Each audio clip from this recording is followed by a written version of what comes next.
Hey guys, welcome back. It's Friday. Time for a new video. So in my previous video, I showed a 59 Ford Galaxie convertible, original AMT Survivor. Screw bottom car is what I'm saying. Anyways, a lot of you guys watched that video and I do appreciate it.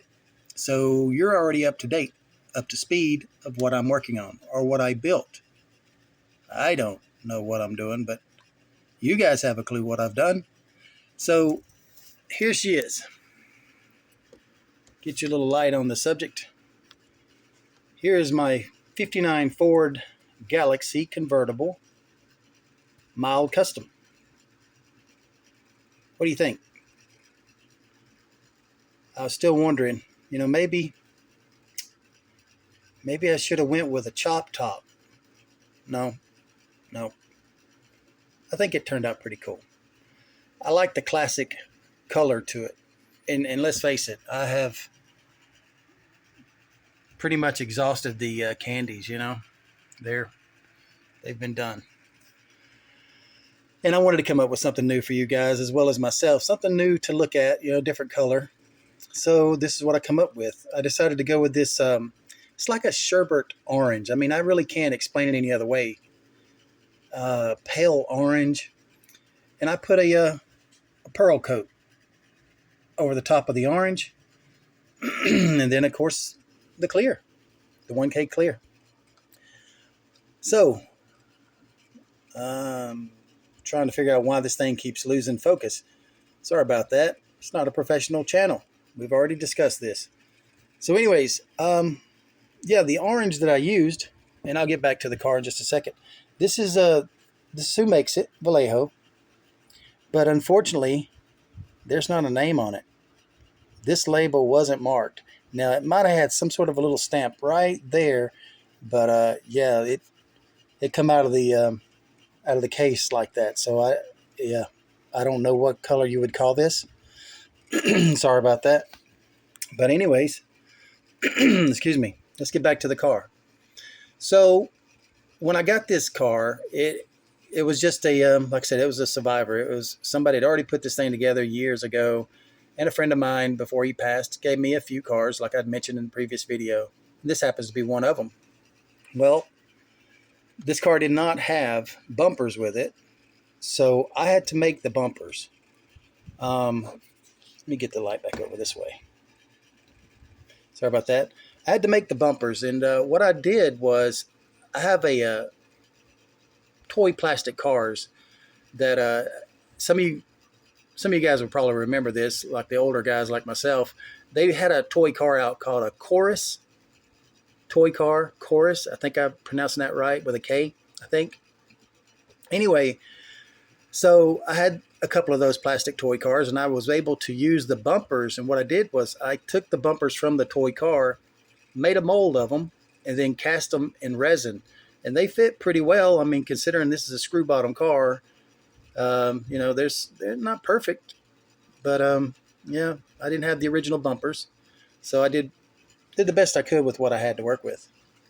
The fender skirts, when I got this car, had fender skirts on it that came with the kit, of course, and then half of one side was broke off, a lot of glue there, so I wasn't able to keep that area cleaned up too well.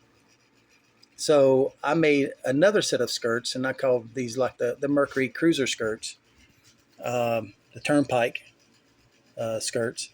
I made those, styrene plastic, made the raised trim area also. And then, had to have skirts, man. They have to have skirts. Can't be a custom.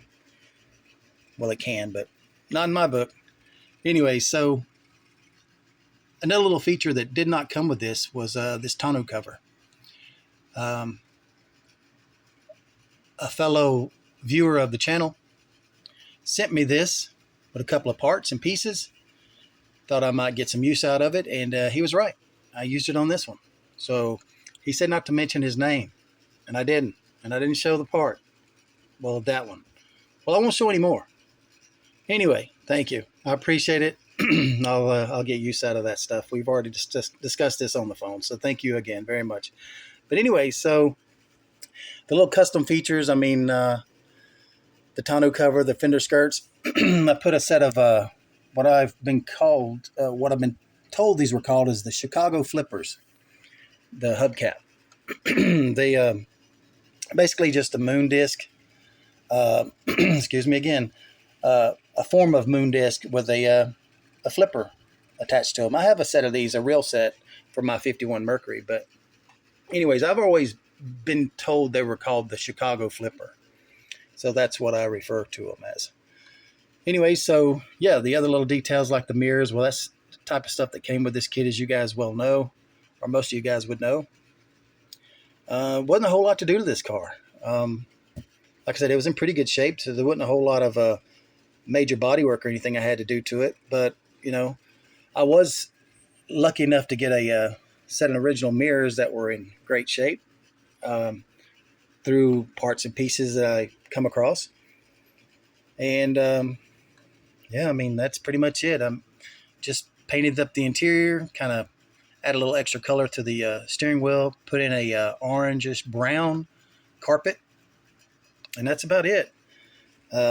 Finished this one up Tuesday because, like I said, you know, there wasn't very much to do to this car. It was already in primer if you saw the previous video. And, yeah, I just had to do a little chrome work. Speaking of, the front and rear bumpers are Molotov chrome. All the trim that you see, that's foil tape. And then, of course, the taillights, they were stuck in the car, so I couldn't get those out. So I had to re-chrome the taillight lens itself and then paint it with a transparent red till I got the color that I wanted. Original everything else, you know, a windshield, the little fender markers, excuse me, they were original to the car. And I changed out the tires and, of course, the front wheels. Added the exhaust tips. And that's about it. I mean, like I said, I love these screw bottoms, these old kits. I mean, man, I would have loved to have had an original kit because it comes with the Continental kit. And, man, that would have been awesome. But, you know, the sad part about it is it probably wouldn't fit in a display case. If you look, this car just fits in this case, and so does the Buick. So yeah, these cars are a lot bigger. Of course, going to be bigger than the coupe, but it just seemed to be, I don't know, a lot bigger car anyways. You know, you compare apples to oranges, these cars were very long, lots of space, or at least they took up a lot of space. But anyways, I don't want to keep you guys too long on this video. I've got to figure out where to put this one now that it's complete. And it's another Survivor, so it's set in my shelf or in my display case for a while in primer. And, you know, I was finally able to get around to, well, giving it a second chance, just the same as I did the Pontiac. Anyway, like I said, I got to figure out a place to put it. I'm running out of room, fellas. I mean, look, this is my workbench, and now they're starting to stack up literally on the workbench. They just keep going up, and I can't keep going up because there's a shelf above it. But anyways, I may have to start selling a few kits. And, yeah, I may have to do that. I put several in boxes. You know, I've looked at them. I've enjoyed them. Put them away, put something new out that I've built, and I've got a lot more kits to build. So, yeah, I may have to just start making little videos of that. But then again, before I do that, if any of you guys are interested in anything you've seen, preferably my older kits. So you're gonna have to go back and look at some of the older videos, because most of my cars that I've built, not all of them, but most of them, are on a video on this YouTube channel. So you have to go back to the beginning and look at some of those. And, you know, you got to watch the whole video. If you see something you might be interested in, look me up right there. mooreshotrods@yahoo.com. That's my email address. If you see something that I have, I might just sell it to you. I mean, like I said, I need the room. I'm running out of space, and I'm going to continue to keep building. So, yeah, you're probably in the same boat I'm in. You probably have no room for nothing else. But if you do, and you're interested in something I've built, well, hit me up. Like I said, mooreshotrods@yahoo.com, and you know, jump on there before I make videos of things I want to sell. And then you might be the first. But anyways, you guys have a great weekend. It's Friday. You guys made it, I hope. And man, I do appreciate you guys tuning in and watching. Keeps me coming back. Now I'm going to keep building these things, but if you guys weren't watching them, I wouldn't make as many videos. So meanwhile, like I said, you guys stay safe. Let me know what you think. Leave me a comment down below. Should I have just went ahead and taken a break and left this one alone till I was rested up? Or do you think I did pretty good with this one, even though I'm kind of burnt out? Anyway, like I said, leave me a comment. You guys, thanks for showing up. Thanks for tuning in and subscribing and all that good stuff. You guys are awesome. I appreciate it. Have a great weekend. Hope you get out there and build a lot, or at least just relax, chill out, enjoy your time. Thanks for tuning in. I'll catch you guys on the next one. Later.